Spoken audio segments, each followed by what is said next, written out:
chanteur, businessman, homme politique. Mario Barravecchia a revêtu bien des costumes.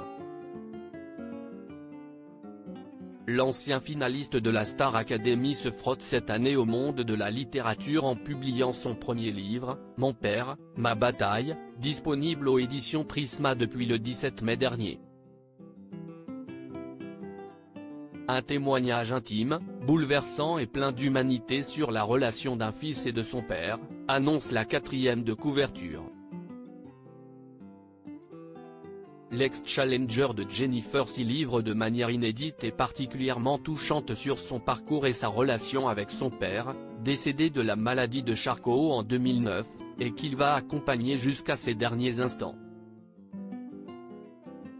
Le récit bouleversant d'une vie tourmentée qu'il évoque désormais sans détour en interview.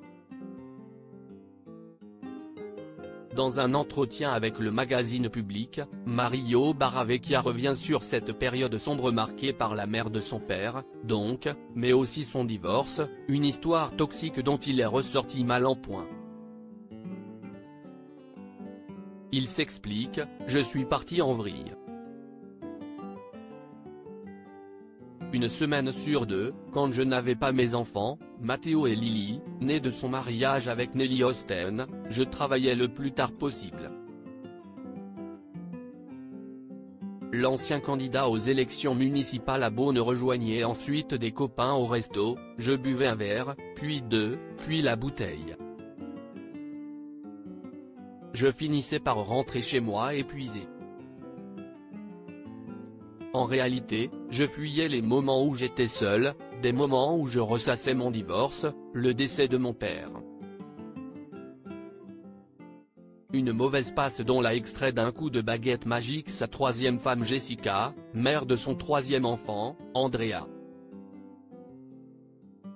Mario Barravecchia a-t-il gardé contact avec des candidats de la Star Academy? S'il n'est pas sorti vainqueur de la première édition de la Star Academy, Mario Barravecchia ne demeure pas moins reconnaissant d'avoir eu droit à sa chance. Si est ce qui m'a permis d'être là où je suis aujourd'hui et ça continue de m'ouvrir des portes, rapporte-t-il. Une aventure qui lui a permis de forger des amitiés durables, notamment avec le maître de cérémonie, Nikos, ou encore de Karine. Le chanteur d'origine italienne confie également avoir tous les jours Jean-Pascal au téléphone depuis la soirée des 20 ans de la Star AC en 2021.